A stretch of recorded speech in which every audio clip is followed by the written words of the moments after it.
ጥሩ ወደ ቀጣዩ የፖለቲካ ፓርቲ እናልፋለን። ቀጣዩ የፖለቲካ ፓርቲ ብልጽግና ፓርቲ ነው። የመግቢያ ንግግራችሁን ስናደምጥ ህገ መንግስታዊ ማሻሻያ ስለማድረግ የገለጻችሁት ግልጽ አቋም የለም። ብልጽግና ፓርቲ አሁን በስራ ላይ ያለውን የፌዴራል ህገ መንግስት የጸደቀበትን የረቀቀበትን መንገድ በተመለከተ ያለው አቋም ምንድነው? መሻሻል አለበት የሚል እምነትስ አለው ወይ? አመሰግናለሁ። አሁን በስራ ላይ ያለው የፌዴራል ህገ መንግስት ከኢኒሺዬሽን ከማርቀቅ ጀምሮ እስከ ጸደቀበት ያለው ሂደት አሳታፊ ነው ብለን እናምናለን።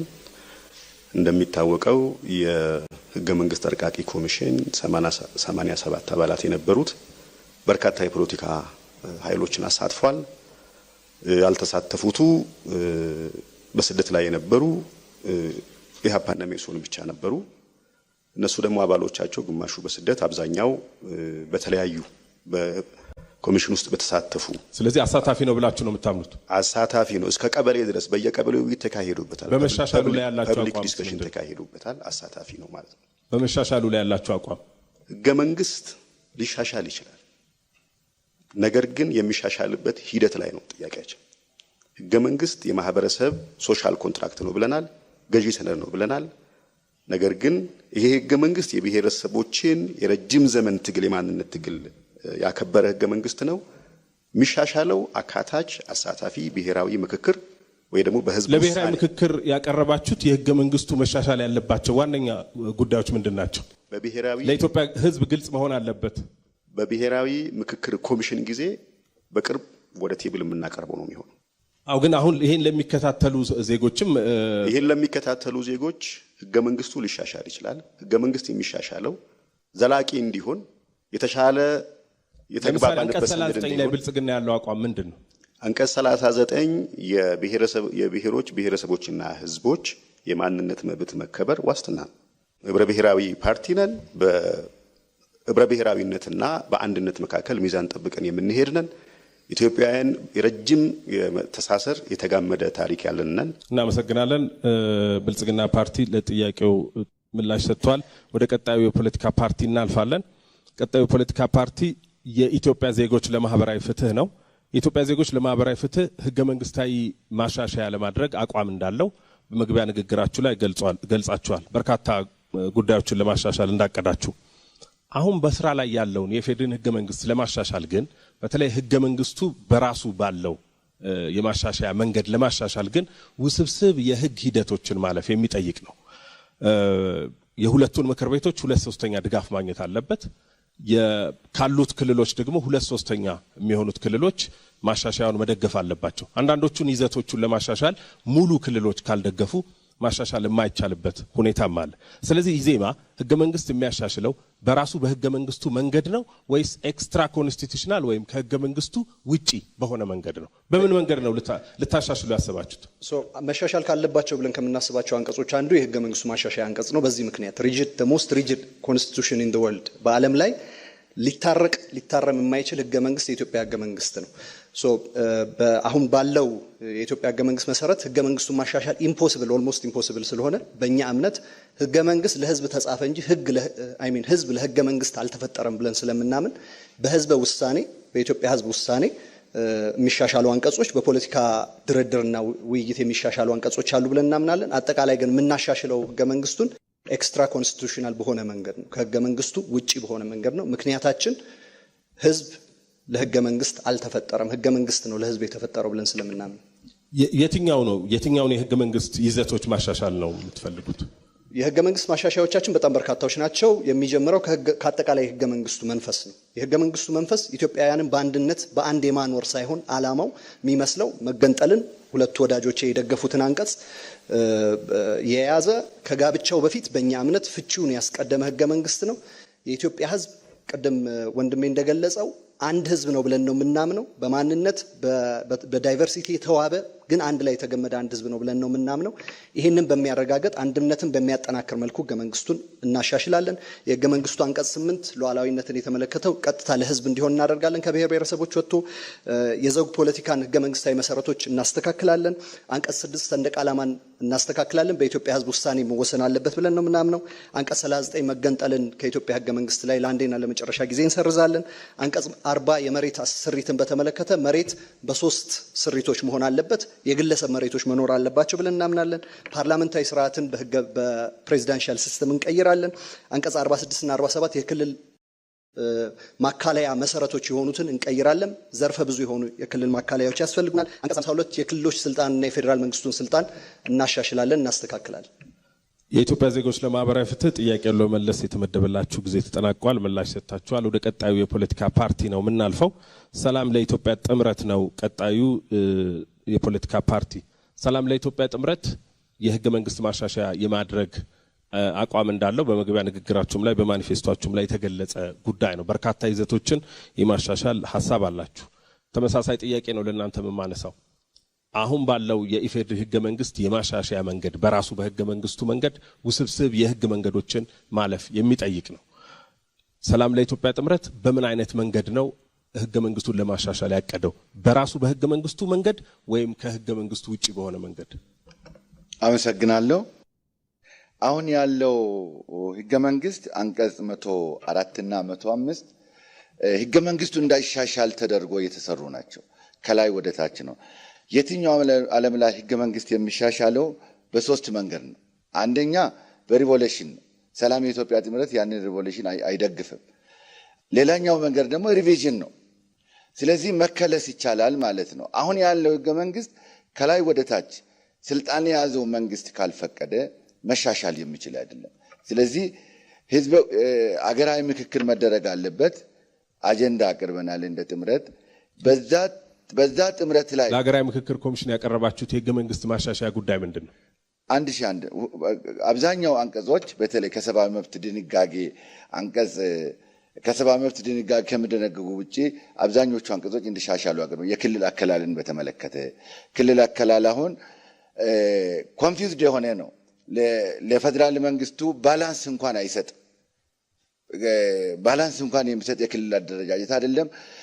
በውሸት በቋንቋ የተመሰረተ ነው፣ ለብሔር መብት የሰጠ ነው ይባላል እንጂ ኮንፊውዝድ የሆነ ነው። ሁሉም ብሔሮች በዚህ ህገ መንግስት መሰረት ክልል መሆን ነበረባቸው። ግን አብዛኛው ብሔር ያንን መብት አላገኘም። ስለዚህ ብሔርንም አልጠቀምም፣ ለፌደራል መንግስቱን ባላንስ አልፈጠረም። አንዱ የክልል አመሳሰረቱ አወቃቀሩ ሰላም ለኢትዮጵያ ጥምረትን የመሰረቱ አብዛኞቹ ፓርቲዎች አንዳንዶቹ የክልል ጥያቄ የመመለስ የፖለቲካ ፕሮግራም ያላቸው ፓርቲዎች ናቸው። እንዴት ታስታርቁታላችሁ? ይሄን አሁን ባለው ሁኔታ በዚህ ጉዳይ ላይ የተሻሻለ ሐሳብ ይዘን መተናል። እኛ ክልሎች ሲዋቀሩ በክፍለ ሀገር እንዲዋቀር፣ ክፍለ ሀገር ሲዋቀር ናይጄሪያ ይሄን ችግር የፈታችው የታችኞቹን አስተዳደር በማብዛት ነው። ስለዚህ ፓርቲዎቹ ፕሮግራማቸውን ቀይረዋል ማለት ነው። ፕሮግራማቸውን መቀየር ሳይሆን የክፍለ ሀገር አደረጃጀት ለሁሉም ብሔር ብሔረሰቦች አሁን ልዩ ወረዳ፣ ልዩ ቀበሌ፣ ልዩ ዞን እስካሁን ስንጋደል የነበሩ ችግሮችን የሚፈታና ብዙ ክፍላት ሀገሮች ሲኖሩ ለፌደራል መንግስት የጥምረቱና የአባል ፓርቲዎቹ ሐሳብ ፈጽሞ ተለያየ ማለት ነው። አልተለያየም። በጥምረቱ ሐሳብ ውስጥ ሆኖ ክልል ጥያቄም በክፍለ ሀገር ውስጥ ይመለሳል። የወረዳ ጥያቄውን ለመመለስ የተመደበላችሁ ጊዜ ተጠናቋል። እናመሰግናለን። የኔን ጥያቄዎች ሁላችሁም የፖለቲካ ፓርቲዎች መልሳችሁ አጠናቃችኋል። በቀጣይ ጥያቄ የምትጠይቃችሁ ባልደረባዬ ጸገነት ላቀ ትሆናለች። ወደሷ አመራችኋለሁ። እሺ፣ ያው ጥያቄዎቹ በቅደም ተከተላችሁ መሰረት ነው የሚቀርቡት። የመጀመሪያው ጥያቄ የወላይታ ህዝቦች ነጻነት ንቅናቄ ነው የሚቀርበው። በኢትዮጵያ ተግባር ላይ ሊውል የሚገባው ስርዓት ፕሬዝዳንታዊስ ፓርላሜንታዊ የሚል ነው። ነገር ግን ለእያንዳንዳችሁ የምናቀርበው ጥያቄ የመግቢያ ንግግራችሁ ላይም ባስቀመጣችሁት መሰረት ከዛ በመነሳት ይሆናል። ፓርላማዊ ሜንታዊ ስርዓትን እንከተላለን ብላችኋል። እንግዲህ ላለፉት 30 ዓመታት ተሞክሮ በተግባር የታየ ነውና በዚህ ሂደት ውስጥ በእርግጥስ ይሰራል ብላችሁ ታምናላችሁ? ከዛ እንጀምር። በደንብ እናምናለን። ቀደም እንደተነጋገር ነው አሁን ከቤት የምስነሱ እንደነበሩት ህገ መንግስቱ ላይ ተቀመጡ ነገሮች እንደዚህ ተብሎ ተቀምጠው ነበር፣ ነገር ግን አልተፈጸሙም የሚሉ ክርክር ሀሳቦች በሙሉ ያፈጻጸም ችግርን እንጂ ህገ መንግስቱን የችግር ምንጭ አለመሆኑን በደንብ አስረግጠው የሚናገሩ ናቸው። ይሄ ቀደም እንደተነጋገር ነው ፓርቲያችን እዚህ እንከን የለሽ የሆኑ ህገ መንግስታዊ መርሆች ድንጋጌዎች በአግባቡ የሚተረጉም ስራ ላይ የሚያውል የሚያስፈጽም መንግስታዊ ተቋምና ተቋማዊ አሰራር አደረጃጀት በመፍጠር ከህገ መንግስቱ መነጩ ህጎች፣ አዋጆች የሰፊውን ህዝብ መብትና ጥቅም እንዲያከብሩ በማድረግ የሁሉንም ፍላጎት ባማከለ መልኩ እንደገና እንዲከለሱ በማድረግ እየተፈጠሩ ያሉ ችግሮችን በቀላሉ መፍታት እንደሚቻል በጽሉ ስለምናምን ፓርላሜንታዊ ስርዓት በዚህ ሀገር ላይ እንደ አንድ ሪፐብሊካን ስቴት በውስጡ ያሉ ህብረ ብሔራዊ ዲሞክራሲያዊ ፌዴሬሽን ስርዓቱን ከማስኬድ አንጻር በቂ የሆነ ምላሽ ይሰጣል የሚል እምነት ስላለን ነው። ነገር ግን ችግሮቹ ዋናው ምንጫቸው ይህንን ህገ መንግስት መሰረት ያደረጉ የአፈጻጸም ክፍተትን የፈጠሩ ያተረጓጎም ስርዓቶች የፈጠሩት ቀውስ እንደሆነ በዝርዝር እነሱን ለይተን ማቅረብ እንችላለን። ይህንን ተግባራዊ ለማድረግ የሚያስችሉ አስቻይ የሆኑ ዲሞክራሲያዊ ስርዓቶች አሉ ብላችሁ ታስባላችሁ? ስልጣንን አንድ ላይ ጠቅልሎ የመውሰድ በአስፈጻሚው አካል ላይ አለ ተብሎ ስለሚታሰብ ምን አይነት አስቻይ ሁኔታዎችን ለመፍጠር አስባችኋል? ትግል ነው። ፊት ለፊት መጋፈጥ ንቃተ ህግንና ንቃተ ህሊናን መገንባት የሚያስችሉ በተለይ አብዛኛው የኢትዮጵያ ህዝብ ስለ ህጉና ህገ መንግስቱ ያለው የነቃ ተሳትፎ በጣም ዝቅተኛ በመሆኑ ምክንያት መብትና ጥቅሙን ከማስከበር አንጻር እነዚህ ዜጎች መጠበቅ፣ ማክበር፣ ማስከበር ያለባቸውን ህገ መንግስታዊ ድንጋጌዎችን የሶሻል ኮንትራቱን ማስቀጠል በሚያስችል ደረጃ የሚያታግል ስርዓት ከራሱ ከህዝቡ የሚመጣ እንጂ ማንም ነጻነትን በነጻ የሚያደል ሰው ስለሌለ መላውን ህዝብ ያሳተፈ ትግልና ተሳትፎ ማድረግ ለዚህ አስቻይ ሁኔታ ለመፍጠር መነሻ እንደሆነ እናምናለን። ጥሩ፣ እሺ፣ የተሰጣችሁንም ሰዓት አጠናቃችኋል። ሁለተኛው ተመሳሳይ ጥያቄ ነው ለብልጽግና ፓርቲ። እንደዚሁ በኢትዮጵያ ተግባር ላይ ሊውል የሚገባው መንግስታዊ ስርዓት ፕሬዝዳንታዊ ወይስ ፓርላሜንታዊ የሚለውን ግልጽ የሆነ የእናንተን አቋም እንድትነግሩን እንፈልጋለን። ሁለቱም ዲሞክራሲያዊ ስርዓት ናቸው። ፕሬዝዳንሻል ስርዓትም ፓርላሜንታሪ ስርዓትም ዲሞክራሲያዊ ስርዓት ነው። አንዱ የተሻለ ዲሞክራቲክ፣ አንዱ ደግሞ ውስንነት ያለው የሚያደርገው የአገሪቱ ተጨባጭ የፖለቲካ ሁኔታ ነው። አሁን በህገ መንግስታችን ስራ ላይ ያለው ፓርላሜንታሪ ስርዓት ነው። ይህን ፓርላሜንታሪ ስርዓት ይዘን የጸና የዲሞክራሲ ስርዓት የመገንባት ሂደት ውስጥ ነው ያለነው። ጠንካራ ተቋማትን እየገነባን ነው። ፕራክቲካሊ ስለዚህ የትኛውን ነው ይዛችሁ መቀጠል የምትፈልጉት? የትኛውን ነው የምትደግፉት? አሁን ፓርላሜንታሪ ስርዓትን ይዘን እንቀጥላለን። በህዝብ ምክክር ኮሚሽኑ በሚካሄደው የአገር አቀፍ የብሔራዊ ምክክር ሂደት ውስጥ ወደ ፕሬዝዳንሻልም ይዝለቅም ከተባለ ውሳኔውን ተቀብለን ተግባራዊ የምናደርግ ይሆናል ማለት ነው። ምንድነው ያቀረባችሁት ጥያቄ? አጀንዳችንን አቅርበናል ለኮሚሽኑ። አጀንዳዎቻችንን ግን ምክክሩ በሚጀምርበት ወቅት ይፋ የምናደርግ ይሆናል። በምክክር ሂደቱ ባቀረብነው አጀንዳ ውሳኔ ያገኝ የተግባባንበት የመንግስት ስርዓት ተግባራዊ ሊሆን ይችላል። በፓርላሜንታሪም በፕሬዝዳንሻሉም ዲሞክራቲክ የሆነ ስርዓት ለመገንባት አስቻይ ምህዳር አለ ብለን እናምናለን። ጥሩ፣ እሺ፣ እናመሰግናለን። ተከታዩ ጥያቄያችን ያው ተመሳሳይ ነው፣ ለኢዜማ ነው። ግን ኢዜማ የፕሬዝዳንታዊ ስርዓትን እንቀይራለን ብላችኋል ከፓርላሜንታዊ ስርዓትና በአጠቃላይ እንደ ኢትዮጵያ ሰፊ ብዝሃነት ማንነት ላለበት ህዝብ ይህንን ፕሬዝዳንታዊ ስርዓት መከተል ለግጭትና ለብጥብጥ ይዳርጋል ብለው የሚያምኑ ህዝቦች አሉ፣ ጥናቶችም አሉና ይህንን ችግር በትክክል ተገንዝባችሁታል? በትክክል ተገንዝበነዋል። የኛ አረዳድ በተቃራኒው ነው። እንደ ኢትዮጵያ ላለ ዳይቨርስ ለሆነ ሶሳይቲ ብዝሃ ሃይማኖት፣ ብዝሃ ካልቸር፣ ብዝሃ ቋንቋ ለሆነ ማህበረሰብ አንድ ዩኒፋይ የሚያደርገው ፊገር ያስፈልገዋል ብለን እናምናለን። የኢትዮጵያ 130 ሚሊዮን ህዝብ የሚወክል ቢያንስ በአብላጫ ድምጽ ከ50% በላይ በሆነ ህዝብ የሚመረጥ ፊገር ኢትዮጵያውያን ሁሉ መሪያችን ብለን የምንቀበለው አንድ ሰው ያስፈልገናል ብለን እናምናለን። ይሄንን የሚያመጣልን ፕሬዚዳንሻል ሲስተም ነው። ከዚህ በተጨማሪ ግን ነገር ግን ደግሞ የሚመረጠው ፕሬዝዳንት ከፋፋይ ሊሆን ይችላል፣ አምባገነን ሊሆን ይችላል የሚል ነገር አለ። በጣም ጥሩ ጥያቄ ነው። ግን ካቪያት እናስቀምጣለን። በእኛ በኩል የፕሬዚዳንሻል ሲስተማችንን በግልጽ አስቀምጠናል ፕሮግራማችን ላይ እንዴት እንደምናደርገው። ዋናው አላማውም ይሄ ዩኒፋይንግ ፊገር እንዲሆን ማድረግ ነው። ይሄንን ማድረግ የሚጠቅመው ሁለተኛው እኛ ፖለቲከኞችም ከፋፋይ ትርክቶችን ይዘን መተን እንዳንመረጥ በማድረግ ሁሉንም ዩኒፋይ ካላደረግን 50 ሲደመር 1 ካላገኘን መሪ መሆን እንደማንችል አውቀን ህዝቡን በማሰባሰብ በማስተባበር ላይ እንድናተኩር ያደርጋል። ትልቅ ብሔሮች ሊወጣ ይችላል፣ ሊወከል ይችላል የሚል ስጋትም አለ። በብሔር ከተመረጠ እንደዛ ነው የሚሆነው። ግን ኢትዮጵያ ውስጥ እንደምታውቂው አንድ ብሔር የለም 50 ሲደመር 1 ያለው 50 ሲደመር 1 ህዝብ ቁጥር ያለው ኢትዮጵያ ውስጥ አንድ ብሔር የለም። ለምሳሌ 2/3 ከሆኑ ክልሎች ወይም ደግሞ በዛን ጊዜ በሚኖሩት ክፍለ ሀገሮች 2/3 ድምጽ ማግኘት አለበት 50+1 ማግኘት አለበት ያ ሰው በፕሬዝዳንትነት የሚመረጠው ሰው። ይህንን ማድረጋችን አንድነታችንን ያጠናክራል። ተጠያቂ የምናደርገው በገዛ ድምጻችን የመረጥነው መሪ እንዲኖረን ያደርጋል። በጥቂቶች የተመረጠ መሪ ሀገርን በሙሉ እንዳያስተዳድር ገደብ ያበጅለታል። እሺ ሰዓታችሁን ጨርሳችኋል። እናመሰግናለን።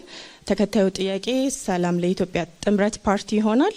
ተመሳሳይ ጥያቄ ነው። በኢትዮጵያ ተግባር ላይ ሊውል የሚገባው ስርዓት ፕሬዝዳንታዊ ወይስ ደግሞ ፓርላሜንታዊ የሚለው ነው። እናንተ በእርግጥ ፕሬዝዳንታዊ እናደርጋለን ብላችኋል። ስለዚህ ፕሬዝዳንታዊ እናደርጋለን ስትሉ የጠቀስናቸውን ቀደም ሲል ችግሮች እንዴት ለማስተናገድ አስባችኋል የሚለውን ይመልሱልኝ። እሺ አመሰግናለሁ። እኛ ዋና የፕሬዝዳንታዊ ስልጣን ስርዓተ መንግስት ዋናው ጥሩ ባህሪ ምንድነው?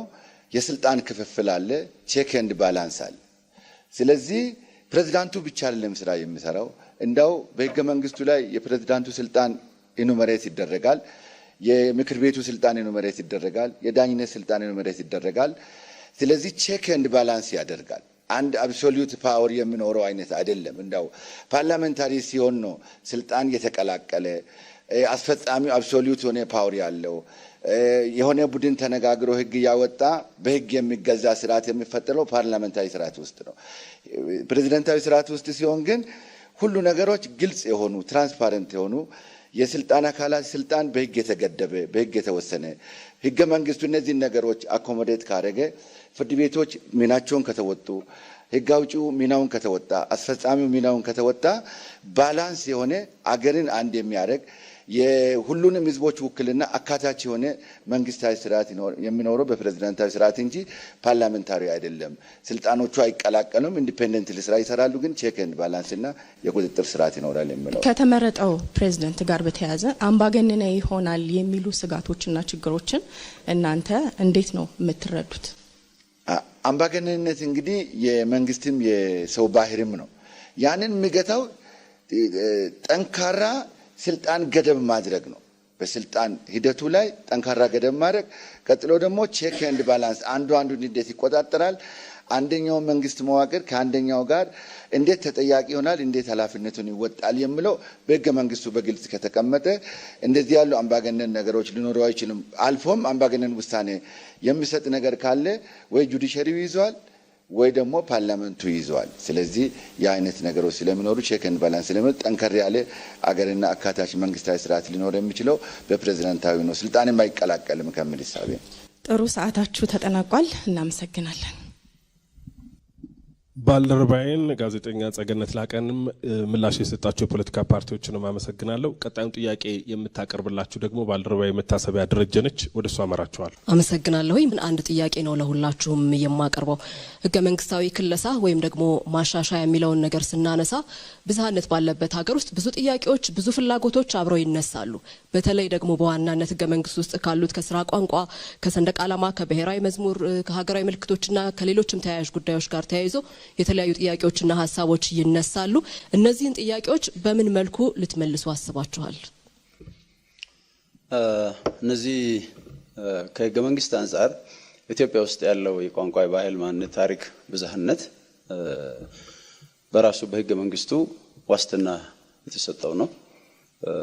እነዚህ ምላሽ ያገኙ ጥያቄዎች ናቸው ብለን እናምናለን በራሳችን። ነገር ግን ከዚህ ጋር በተያያዘ የሚስተዋሉ ቅድም ያልናቸው ከአፈጻጸም ጋር በተያያዘ ለምሳሌ አሁን ቋንቋ ከአንድ ቦታ እስከ ከሚነገርበት ማህበረሰብ ተነስቶ እስከ ፌደራል ድረስ የቋንቋ ውክልና ሊኖር የሚችልበት አሰራር ያፈጻጸም ጉዳይ ነው እንጂ ፎርማሊ ተቀምጧል።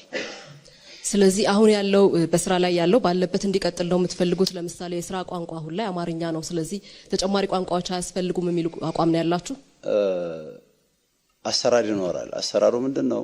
በፌደራል ስራ ቋንቋ አማርኛ የሚለው በአማርኛነቱ አብዛኛው ሰው የሚናገርበት አሁን ዛሬ እኛም እዚህ የምንናገረው አይነት ሊንጓ ፍራንካ የመሆን እድሉ በታሪክ አጋጣሚ የተገኘው ኢትዮጵያ የጋራ መግባቢያ በመሆኑ ቅሬታ የለንም። ነገር ግን ታች ያሉ ሌሎች ቋንቋዎች በልኩ ማደግ የሚችሉበትን አሰራር ስርዓት በተካለሉበትና በሚነገሩባቸው ቦታዎች ላይ የፌደራል ተቋም አገልግሎትን አክሰስ በማድረግ ትርጉም መስጠት የሚቻልበት ለሰፊው ህዝብ ጥቅም ማዋል የሚቻልበት በቂ አሰራር አለና እሱን አሰራር ህገ መንግስት ተርጓሚውና ከህገ መንግስቱ የመነጨ ህግ ምላሽ የሚሰጠው እንጂ ህገ መንግስቱ ከሰንደቅ ዓላማ ጋር ተያይዞ የሚነሱ ጥያቄዎችንስ ምላሽ እንዴት ነው የምትሰጡት? ማስተካከያ ታደርጋላችሁ? የኢትዮጵያ ሰንደቅ ዓላማ ማስተካከያ የምናደርገው ነገር የለም። ነገር ግን ክልሎች የራሳቸው ሰንደቅ ዓላማ ሊኖር ይችላል የሚለው የህገ መንግስቱ አንቀጽ ይችላል የሚለው ኦፕሽናል ለሰፊው ህዝብ ጥቅም ሲባል ይችላል የሚለው ባያደርግ የሚያስገድድ አስገዳጅ ሁኔታ በህገ መንግስቱ ስለሌለ አንድ ብሔራዊ ሰንደቅ ዓላማ ካለ ይበቃል የሚል እምነት አለን በአገር ደረጃ። ጥሩ፣ ይሄንኑ ጥያቄ ወደ ብልጽግና ፓርቲ ወስደዋለሁ። ምርጫውን ብታሸንፉ አሁን ያሉት ቀደም ሲል የጠቀስኳቸው ከስራ ቋንቋ፣ ከሰንደቅ ዓላማ፣ ከብሔራዊ መዝሙርና ሌሎችም ተያያዥ ጉዳዮች ጋር ያሉ አሰራሮችን ባሉበት ታስቀጥላላችሁ ወይስ አዲስ የምታስተዋውቁት ሀሳብ አላችሁ?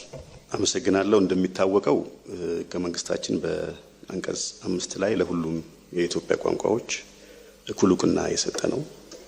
ለስራ አመቺነት የፌዴራል የስራ ቋንቋ ሆኖ የተመረጠው ለጊዜው አማርኛ ነው። ክልሎች እንደ የተጨባጭ ሁኔታቸው የራሳቸውን የስራ ቋንቋ የመምረጥ መብት አላቸው። መርጠውም እየተገለገሉበት ይገኛሉ። እንደሚታወቀው በ2012 የቋንቋ ፖሊሲያችን ላይ ግልጽ አድርገን አስቀምጠናል። ናሽናል ላንጉዌጅ የሚል አጀንዳ የለንም። ነገር ግን አሁን ባለው የስራ ቋንቋ አማርኛ ላይ ሌሎች 4 ቋንቋዎችን በመጨመር 5 ቋንቋዎች የፌዴራል የስራ ቋንቋ እንዲሆኑ እንሰራለን። ሰንደቅ ዓላማን በተመለከተ አሁን ያለው ሰንደቅ ዓላማ የብሔሮችን ብሔረሰቦችን እኩልነት እንዲሁም የሃይማኖት እኩልነትን ይወክላል ብለን እናምናለን። ሰንደቅ ዓላማው አሁን ባለው ከናርማው ቢቀጥል ችግር የለብንም። ከዚሁ ጋር ተያይዞ በተለያዩ ምልክቶች ላይ፣ በታሪክ ላይ፣ በትርክት ላይ ያለንን ቁርሾ በብሔራዊ የምክክር ኮሚሽን አማካኝነት በሚካሄደው ናሽናል ዳያሎግ ብሔራዊ ምክክር ወደ ኋላ ለመልሶትና 5 ቋንቋዎች በምን መስፈርት ተመረጡ? በተለያየ መስፈርት ነው የተመረጡት። አንደኛ በስፋት መነገራቸው ነው። ሁለተኛ አንዳንድ ቋንቋዎች በአጎራባች አገራትም ጭምር የሚያገናኙ ናቸው። በዚህ በተለያዩ መስፈርቶች የተመረጡ ናቸው። አመሰግናለሁኝ። ወደ ኢዜማ ልሻገር። ቀደም ሲል መግቢያችሁም ላይ ስታቀርቡ እንደነበረው የሀገሪቷን ሁኔታ ታሳቢ ባደረገ መልኩ ህገ መንግስቱ መሻሻል አለበት፣ ህገ መንግስቱ እነዚህ ችግሮች አሉበት እያላችሁ ስታነሱ ነበርና ቀደም ሲል ከጠቀስኳቸው ብዙ ፍላጎቶችና ጥያቄዎች ካሉባቸው ሀሳቦች መካከል ከስራ ቋንቋ ጋር የተያያዘ ከሰንደቅ ዓላማ ከብሔራዊ መዝሙሩም ጋር በተገናኘ ብዙ ጥያቄዎች ይነሳሉና የእናንተስ ምላሽ ምንድነው የሚሆነው በእነዚህ ጉዳዮች ላይ? መሰረታችን ህገ መንግስት ወደ አንድ የሚያመጣን ሰነድ መሆን አለበት። የጋራ የቃል ኪዳን ሰነዳችን መሆን አለበት። አንድ ፖለቲካ ማህበረሰብ የምንፈጥርበት መሆን አለበት የሚል ነው። እነዚህ ጥያቄዎች ይህንን በሚያሳካ መልኩ እናስተናግዳቸዋለን። ለምሳሌ ቋንቋን በተመለከተ ተቀምንበት ባንዲራ እንደመሆኑ በአድዋ ድል ጀምሮ ከዛም በኋላ የተጠቀምንበት እና የድል ምልክት የነጻነት ምልክት በብዙ አፍሪካ ሀገሮች የተተገበረ የነጻነት አርማ እንደመሆኑ እሱ ይቀጥላል። አርማ ይኑረው ላይ አይኑረው የሚለው በህዝበ ውሳኔ ይወሰናል ብለን አስቀምጠናል። ከቋንቋው ጋር በተገናኘ በየጊዜው ልትቀይሩ ታስባላችሁ ማለት ነው? ትክክል ነው። ፊክስድ እና ሪጂድ የሆነ ነገር መሆን የለበትም። አንድ ቋንቋ ባደገ በጨመረ ቁጥር ወደ ሀገራዊ ቋንቋ ወይም ደግሞ የሥራ ቋንቋነት መምጣት አለበት ብለን ነው ምናምን። በተመሳሳይ የፖለቲካ ስሪታችን አሁን ከብሔር ማንነት ሲወጣ ሁለተኛ ሌላ ቋንቋ ላይ የምንጨምረው ነገር ክልሎች አንድ የሥራ ቋንቋ እንደተጠበቀ ሆኖ ማንኛውም ክልል በአስገዳጅነት ከዛ የሥራ ቋንቋ በተጨማሪ አንድ ሀገርኛ ቋንቋን በክልሉ ማስተማር ይጠበቅበታል። በእኛ ፖሊሲ መሰረት እሱን ማድረግ በቋንቋ መተሳሰራችንን የሚጨምርልን የኢትዮጵያ ውስጥ የሚኖረው ህዝብ ተመሳሳይ ቋንቋ እያሳደገ እንዲሄድ የሚያደርግ በመሆኑ ተጨማሪ የሥራ ቋንቋ በክልሎችም ጭምር ተግባራዊ እናደርጋለን። ከሌሎቹ የሚለየን ይሄ ነው። አመሰግናለሁኝ። ወደ ሰላም ለኢትዮጵያ ጥምረት ላምራ። የእናንተስ አቋም ምንድነው? ባለበት ይቀጥላል ወይስ የምታሻሽሏቸው ነገሮች አሉ? እሺ፣ አመሰግናለሁ።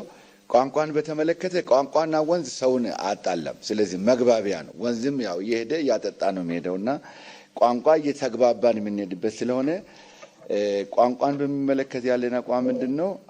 አሁን ደቡብ አፍሪካ 11 የፌደራል መንግስት ቋንቋ አላት እንደተባለው አሁን እኛ ይሄ ይሁን ብለን አጥንተን ያቀረብነው ነገር የለም። ህገ መንግስቱ ሲሻሻል በህገ መንግስቱ ማዕቀፍ ውስጥ ሆኖ ሁሉ ነገሮች ጥናት ቀርቦ ማሻሻያ ሀሳቡ ቀርቦ አብሮ ሲሻሻል እነዚህ ነገሮች ሰፋ ብሎ ብዙ ብዝሃ ቋንቋ እንዳለን ሁሉ ብዙ ቋንቋ የፌዴራል መንግስቱም የስራ ቋንቋ እንዲሆኑ ክልሎችም ሄዶ እንደዚህ ድንበር ዘለል የሆኑ ቋንቋዎች ማህበረሰቡን ለማቀራረብ በሰፊ እንዲነጋገርና ህዝቦች እንዲቀራረቡ የሚያደርጉ ነገሮች እንዲኖሩ እንፈልጋለን። የትኞቹን ቋንቋዎች ነው የለያችሁት? ለምሳሌ አሁን ኦሮምኛ ቋንቋ ተናጋሪውም ሰፊ ነው። ብዙ ትረስፓስ የሆኑ ብዙ የክልል አሁን ያለውን የአስተዳደር ወሰኖችን ይነካካል።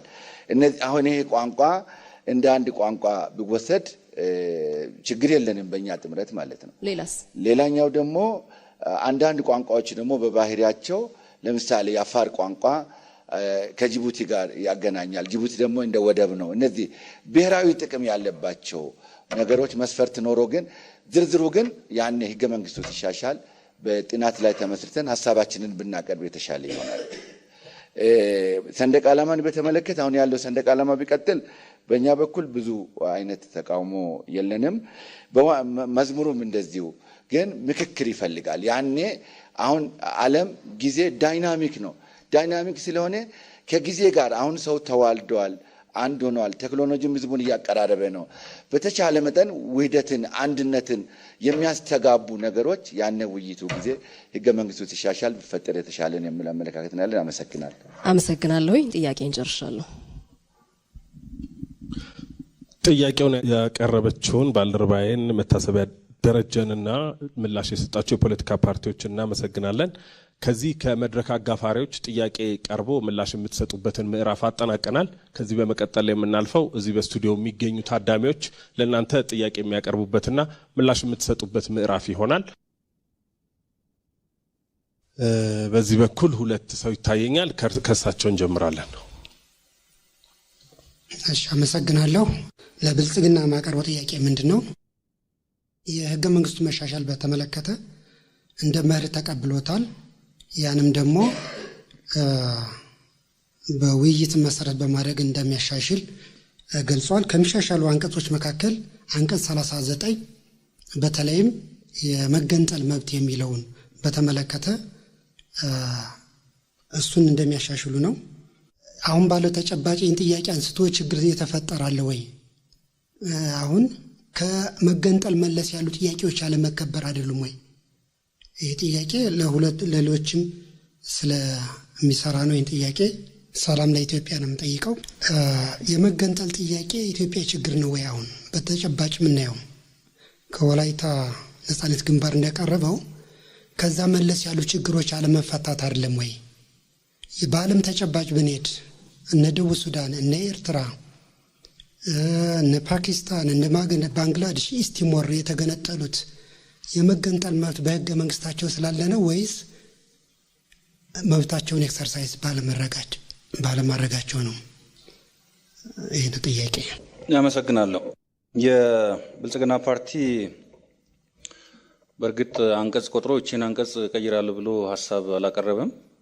አንቀጽ 39ንም በሚመለከት በአንክሮ ያነሳ ነው።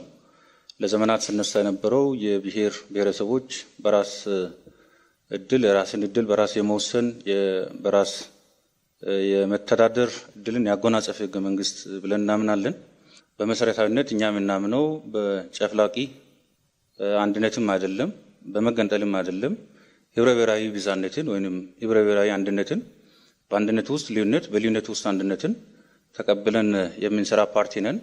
ስለዚህ ለሀገራዊ ምክክር ኮሚሽን በበላይነት ብልጽግና ፓርቲ የሚመራው መንግስት አቋቁሞ ተልዕኮ ተሰጥቶታል። ይሄ ተልዕኮ ከተሰጠ በኋላ ብልጽግና ፓርቲም የራሱ ሀሳቦችን ሌሎች ፖለቲካ ፓርቲዎችም እንዳቀረቡት ሁሉ አቅርቧል።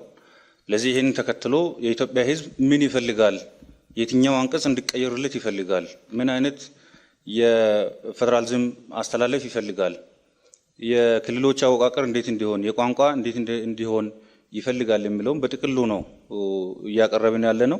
ስለዚህ መገንጠልን ለብቻ ንቅል አድርገን እንቀይራለን የሚል አቋም የለንም። ምክንያቱም ጽፈን የምንሰጠው ስላይደለ እንደ ብልጽግና ፓርቲ ህዝቦች ባመኑት ጉዳይ የማስተዳደር፣ የመተዳደር፣ የመገዛት እንጂ ጽፈን የምንሰጠው ወይ ደግሞ ትክክል ነው ፍጹም ነው ብለን የምናምነው እንደሌለ ይሄንን ለማስመር ፈልጋለሁ። አመሰግናለሁ። እናመሰግናለን። ሰላም ለኢትዮጵያ ጥምረት አመሰግናለሁ። ሰላም ለኢትዮጵያ ጥምረት አንቀጽ 39ን የብሔር ብሔረሰቦች መብት እንዲከበር እንሰራለን። ነገር ግን እስከ መገንጠል የምትለዋ ነገር እንድትወጣ ነው በማኒፌስቶችን ጭምር ያስቀመጥ ነው። ይህ ምንድነው? የመገንጠል ሀሳብ ሲኖር ክልሎች ራሳቸውን ባይተዋር የማድረግ አዝማሚያ አለ። ኤርትራ ለምሳሌ እንውሰድ። ተገንጥላ ከሄደች በኋላ ዛሬ ለኢትዮጵያ ብሔራዊ ፈተና አይደለም እንደ የሆነችው አሁን ኢትዮጵያ እኛም ባደረግነው ዳሰሳ ጥናት አገራዊ አንድነት ተሸርሽሯል። ይህም የመጣበት ብሔሮች ራሳቸውን እንደ ሀገር እየቆጠሩ ነው። አንድ ሀገረ መንግስት ነው ያለን። በዚህ ሀገረ መንግስት ውስጥ ሁሉም ዜጋ ሁሉም ብሔር መብቱ ተከብሮ እንዲኖር ማድረግና ይሄን ንሳቤ ማሰብ የለብንም እኛ ኢትዮጵያውያን። ኢትዮጵያ ታላቅ ሀገር የነበረች ነች። ማደግ አለባት። በዓለም ላይ ታዋቂ መሆን አለባት። ግን የመገንጠልን ጥያቄ ይዛ አስቀምጠን ነገ የሚፈጠረው ነገር አናውቅም። ሁሉም ብሔረሰብ ልገንጠል ብሎ ሊነሳ ይችላል። ከኤርትራ ተሞክሮ መውሰድ መቻል አለብን። ከዛ በኋላ ስንት ጦርነት ውስጥ ነው የገባነው? ኤርትራ ጋር የ92ቱን ጦርነት ማንሳት ይቻላል። አሁን የሰሜኑን ጦርነት ማንሳት ይቻላል። አሁን ላይ በዚህ ሰዓት ላይ የሆነ ነገር ማንሳት ይቻላል። እና የመገንጠል ጥያቄ ፈጽሞ ለኢትዮጵያውያን ያስፈልጋል የሚል እምነት የለንም። ይህን ደግሞ በደንብ በማኒፌስቶችንም ያሰመርንበት ጉዳይ ነው። በዚህ መልኩ ቢታይ ጽናት አባውት መብት ኤክሰርሳይዝ የማድረግና ያለማድረግ ጉዳይ አይደለም። ሀገራዊ አንድነትን ሀገረ መንግስቱ የማጽናትና የማስቀጠል ጉዳይ እንደሆነ ተደርጎ ቢታሰብ ይሄ ማለት የብሔረሰቦችን ቋንቋ፣ ባህል፣ ወግ፣ አንድነትን የሚሸረሽር ጉዳይ አይደለም። ቢያንስ በአንድ ሀገር ውስጥ ሆነው አካታች የሆነ ተመጣጣኝ የፌዴራል ስርዓትን ተግባራዊ ብናደርግ ከፓርላሜንታሪ የፌዴራል ስርዓት ወደ ፕሬዚደንሻል የፕሬዚደንት ስርዓት ብንቀይረው አጠቃላይ ህገ መንግስቱም መንፈሱም ስለሚቀየር በዛ ልክ ብንሄድ አሁን የምናያቸው ግጭቶችም አይኖሩም። ሰላም፣ ማረጋጋት ማስፈን እንችላለን ብለን እናስባለን። እናመሰግናለን። ወደ ቀጣይ ጥያቄ እናልፋለን። እሺ፣ አመሰግናለሁ። እንጠይቀው ገዢውን ፓርቲ ብልጽግናን ነው። ብልጽግና ላለፉት 7 ዓመታት ሀገር እየመራ ነው የቆየው። በአሁኑ ሰዓት ላይ በታጣቂዎች እንዲሁም በተደራጁ የተለያዩ ጋንግስተሮች ከፍተኛውን የሰብአዊ መብት ጥሰት እየተፈጸመ ነው ያለው። አሁን ብልጽግና ድጋሚ ቢመረጥ ወደፊት ህግን ለማስከበር ምን የሚወስደው የተለየ ነገር አለ? ሁለተኛ ተፈናቃዮች ላይስ በቦታቸው ላይ መልሶ ከተለያዩ ክልሎችና ከተለያዩ ቦታ የሚፈናቀሉትን ወደ ቦታቸው ለመመለስ ያለው ቁርጠኝነትስ ምን ይመስላል የሚል ነው። እናመሰግናለን። ጥያቄው የቀረበው ለብልጽግና ነው። አመሰግናለሁ። ብልጽግና ፓርቲ ሀገርን የመምራት